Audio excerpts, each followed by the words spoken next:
Elizabeth ഗർഭിണിയാണെന്ന വിവരം ജോസഫിനെ അറിയിക്കുന്നു. സന്ധ്യാസമയം. പ്രാർത്ഥന കഴിഞ്ഞ് മേരി എഴുന്നേൽക്കുന്നു.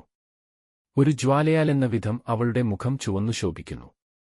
ചുണ്ടുകളിൽ പുഞ്ചിരി ഉണ്ടെങ്കിലും കണ്ണുകൾ നിറഞ്ഞൊഴുകുന്നു. മുറിയിൽ എല്ലാം ക്രമപ്പെടുത്തിയ ശേഷം അവൾ തോട്ടത്തിലിറങ്ങി ഏതാനും ആപ്പിൾ പഴങ്ങളും സസ്യങ്ങളുമായി തിരിച്ചുവരുന്നു. അടുക്കളയിൽ കുറച്ചു സമയം ജോലി ചെയ്ത ശേഷം തവിട്ടുനിറമുള്ള ഒരു റൊട്ടിയും ഒരു പാത്രത്തിൽ ചൂടുള്ള പാലുമായി വരുന്നു. ഏതാനും റൊട്ടിക്കഷ്ണങ്ങൾ പാലിൽ മുക്കി കഴിക്കുന്നു. ബാക്കിയുള്ള പാൽ കുടിച്ച ശേഷം സസ്യങ്ങൾക്ക് മീതെ സ്വൽപ്പം എണ്ണ ഒഴിച്ച് അതും കഴിക്കുന്നു. ബാക്കിയുള്ള പാൽ കുടിച്ച ശേഷം ഒരു ആപ്പിൾ തിന്നുന്നു. ഒരു ഗ്രാമീണ കന്യകയുടെ ഭക്ഷണം. വാതിൽക്കൽ ആരോ മുട്ടുന്നു. മേരി എഴുന്നേറ്റ് വാതിൽ തുറക്കുന്നു. ജോസഫ് പ്രവേശിക്കുന്നു. അവർ പരസ്പരം അഭിവാദ്യം ചെയ്യുന്നു. മേരിക്കഭിമുഖമായി മേശയുടെ എതിർവശത്ത് സ്റ്റൂളിൽ ഇരിക്കുന്നു. ഇരിക്കുന്നതിനു മുൻപ് പൂർണ്ണവൃത്താകൃതിയിലുള്ള ശിരോവസ്ത്രം പിടിപ്പിച്ചിട്ടുള്ള ഒരു പുറങ്കുപ്പായം എടുത്തുമാറ്റുന്നു. മേരിക്ക് 2 മുട്ടയും ഒരു കുല മുന്തിരിപ്പഴവും കൊടുക്കുന്നു. മുന്തിരി കാനായിൽ നിന്ന് കൊണ്ടുവന്നതാണ്. ഇനിയും കുറെ അധികമുണ്ട്, ഒരു കൂടയിലാക്കി നാളെ കൊണ്ടുവരാം. ശതാധിപന്റെ വീട്ടിൽ അദ്ദേഹത്തിന്റെ വണ്ടിക്ക് ചില അറ്റകുറ്റപ്പണികൾ ചെയ്യാനുണ്ടായിരുന്നു. അദ്ദേഹം തന്നതാണ്. അപ്പോൾ ജോസഫ് ഭക്ഷണം കഴിച്ചില്ലല്ലോ? ഇല്ല, കഴിച്ചില്ല. അത് സാരമില്ല. ഉടനെ മേരി എഴുന്നേറ്റ് അടുക്കളയിലേക്ക് പോകുന്നു. കുറച്ചു പാലും ചീസും ഒലീവും കൊണ്ടുവരുന്നു. ഒരു മുട്ടയും കൊടുക്കുന്നു. എന്നാൽ മുട്ട കഴിക്കുന്നില്ല. റൊട്ടിയും ചീസും സംതൃപ്തിയോടെ കഴിച്ച ശേഷം പാലും കുടിക്കുന്നു. പിന്നീട് ഒരു ആപ്പിളും കഴിക്കുന്നു. ജോസഫിന്റെ അത്താഴം കഴിഞ്ഞു. മേരി മേശ വൃത്തിയാക്കുന്നു. എല്ലാം തിരിച്ചുവയ്ക്കാൻ ജോസഫ് സഹായിക്കുന്നു. മേരി അടുക്കളയിൽ നിന്നുവന്ന ശേഷവും ജോസഫ് ലയിൽ ഓരോന്നു ചെയ്യുകയാണ്. അദ്ദേഹം ഇറങ്ങിവരുമ്പോൾ മേരി നന്ദി പറയുന്നു. അവർ സംസാരിക്കുന്നു. സഹോദരപുത്രന്മാരെക്കുറിച്ചും മറ്റുമുള്ള അന്നത്തെ വിശേഷങ്ങൾ പറയുന്നു. മേരി തുന്നിക്കൊണ്ടിരിക്കുകയാണ്. അതിലും അദ്ദേഹം താൽപര്യം കാണിക്കുന്നു. അവൾ ക്രമപ്പെടുത്തിവച്ചിരിക്കുന്ന പൂക്കളിലും ശ്രദ്ധ പതിയുന്നു. ശതാധിപൻ കൊടുക്കാമെന്നു പറയുന്ന പൂക്കളെക്കുറിച്ചും സംസാരിക്കുന്നു.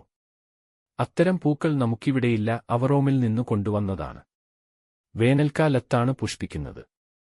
നല്ല നിറവും സൗരഭ്യവുമുള്ള പൂക്കളാണ്. വീട് മുഴുവൻ സൗരഭ്യം കൊണ്ടു നിറയും. നല്ല കാലാവസ്ഥ നോക്കി ഞാൻ കൊണ്ടുവന്നു നടാം. വൃക്ഷങ്ങളെല്ലാം വെട്ടി ഒരുക്കാനുമുണ്ടല്ലോ. മേരി പുഞ്ചിരിച്ചുകൊണ്ട് ജോസഫിന് നന്ദി പറയുന്നു. ഒരു തീരുമാനത്തിലെത്തിയതുപോലെ തുന്നൽ തുണി മടിയിൽ വച്ചുകൊണ്ട് പറയുന്നു. എനിക്കും ഒരു കാര്യം പറയുവാനുണ്ട്. നമ്മുടെ ബന്ധുവായ എലിസബത്ത് ഗർഭവതിയാണ്. അധികം താമസിയാതെ അവൾ പ്രസവിക്കും. ജോസഫ് അത്ഭുതത്തോടെ ചോദിക്കുന്നു, ഈ പ്രായത്തിലോ? അതെ, ഈ പ്രായത്തിൽ തന്നെ. മേരി പുഞ്ചിരിച്ചുകൊണ്ട് പറയുന്നു. കർത്താവിന് എല്ലാം ചെയ്യാൻ കഴിയും. ഇപ്പോൾ ഈ സന്തോഷം നമ്മുടെ ബന്ധുവിന് നൽകുന്നു. ഇതെങ്ങനെ അറിഞ്ഞു? വാർത്ത ശരിയായിരിക്കുമോ? ഒരു ദൂതൻ പറഞ്ഞു, അസത്യം പറയാത്ത ഒരാൾ. എനിക്ക് എലിസബത്തിനെ കാണാൻ പോയാൽ കൊള്ളാമെന്നുണ്ട്. ഈ സന്തോഷത്തിൽ പങ്കുകൊള്ളുന്നതിനും വേണ്ട സഹായങ്ങൾ ചെയ്യുന്നതിനും പോകാൻ അനുവദിക്കുമെങ്കിൽ. മേരി, നീ എന്റെ സ്വാമിനിയും ഞാൻ നിന്റെ ദാസനുമാണ്. നീ ചെയ്യുന്നതെല്ലാം നല്ലവണ്ണം ചെയ്യുന്നു. എന്നു പോകാനാണ് നീ ആഗ്രഹിക്കുന്നത്? കഴിയുന്നതും വേഗത്തിൽ പോയാൽ കൊള്ളാം. ഏതാനും മാസത്തേക്ക് ഞാൻ അവിടെയായിരിക്കും. നിന്നെ കാത്തു ദിവസങ്ങൾ എണ്ണിക്കൊണ്ടു ഞാൻ കഴിയും. പോയിക്കൊള്ളൂ, ഒന്നുകൊണ്ടും വിഷമിക്കേണ്ട. വീടും തോട്ടവും ഞാൻ നോക്കിക്കൊള്ളാം. നീ എത്ര നല്ലവനാണ് ജോസഫ്. കർത്താവ് തന്റെ അനുഗ്രഹങ്ങളെല്ലാം നിനക്ക് പ്രതിഫലമായി നൽകട്ടെ. എല്ലാ ദുഃഖങ്ങളിൽ നിന്ന് നിന്നെ കാത്തുകൊള്ളട്ടെ. ഇതാണ് ഞാൻ എപ്പോഴും പ്രാർത്ഥിക്കുന്നത്. പരിശുദ്ധരായ ദമ്പതിമാർ പരസ്പരം നോക്കി പുഞ്ചിരി തൂകുന്നു. അനന്തരം ജോസഫ് പുറത്തേക്ക് പോകുന്നു. മേരി ജോസഫിനെ നോക്കി നെടുവീർപ്പെടുന്നു. മേരി പറയുന്നു, കർത്താവ് എനിക്ക് സംരക്ഷകനും പരിപാലകനുമായി തന്ന പരിശുദ്ധനായ ജോസഫിനെ ഞാൻ സ്നേഹിച്ചിരുന്നു. ജോസഫിന്റെ പക്കൽ ഏൽപ്പിച്ച കന്യകാത്വം സ്വന്തം അമ്മയുടെ കൈയിലിരിക്കുന്ന കുഞ്ഞിനേക്കാൾ സുരക്ഷിതമായിരുന്നു. എന്നാൽ ഇപ്പോൾ ഞാൻ ഒരമ്മയാണ് എന്ന് എങ്ങനെ അദ്ദേഹത്തോട് പറയും? ഇതു പറയാതെ എന്റെ മാതൃത്വം എങ്ങനെ സ്ഥിരീകരിക്കപ്പെടും?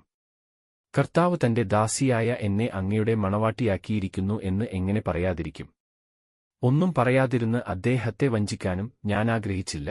ഞാൻ പ്രാർത്ഥിച്ചു. അപ്പോൾ എന്നിൽ നിറഞ്ഞുനിന്ന അരൂപി എന്നോട് പറഞ്ഞു, മൗനമായിരിക്കുക. നിന്റെ ഭർത്താവിന്റെ മുൻപിൽ നിന്നെ ന്യായീകരിക്കാനുള്ള ചുമതല എന്നെ ഏൽപ്പിക്കുക. എപ്പോൾ, എങ്ങനെ എന്നൊന്നും ഞാൻ ചോദിച്ചില്ല. ഇന്നുവരെയും അവിടുത്തെ തൃക്കരങ്ങൾ എന്നെ താങ്ങി സംരക്ഷിച്ചു. ഇനിയും അതുണ്ടാകുമെന്ന് തീർച്ചയാണ്. ദൈവാജ്ഞ ഞാൻ അനുസരിച്ചു. ആ നിമിഷം മുതൽ കുറേ മാസത്തേക്ക് ആ മുറിവ്, എന്റെ ഹൃദയത്തെ കുത്തിത്തുളയ്ക്കുന്ന വേദന ഞാൻ അനുഭവിച്ചു. സഹരക്ഷക എന്ന ലക്ഷ്യത്തിലേക്കാനയിച്ച ആദ്യ സഹനം അതായിരുന്നു. നിങ്ങളുടെ ജീവിതത്തിൽ ഇതുപോലുള്ള സാഹചര്യങ്ങളുണ്ടാകുമ്പോൾ മാതൃകയാക്കുന്നതിനു വേണ്ടിയാണ് ഞാനിതു സഹിച്ചത്. നിങ്ങളെ സ്നേഹിക്കുന്നവർക്ക് നിങ്ങളെക്കുറിച്ച് ഇതുപോലെ മോശമായ അഭിപ്രായം ജനിപ്പിക്കുന്ന സാഹചര്യങ്ങൾ ഉണ്ടാകാൻ സാധ്യതയുണ്ട്. നിങ്ങളുടെ സൽപ്പേരും സ്നേഹവും എല്ലാം ദൈവത്തെ ഏൽപ്പിക്കുക. പരിശുദ്ധമായ ജീവിതം നയിച്ചുകൊണ്ട് അവിടുത്തെ സംരക്ഷണത്തിന് സ്വയം ഏൽപ്പിച്ചുകൊടുത്താൽ ലോകം മുഴുവനും നിങ്ങൾക്കെതിരാണെങ്കിലും അവിടുന്ന് നിങ്ങളെ സംരക്ഷിച്ചുകൊള്ളും.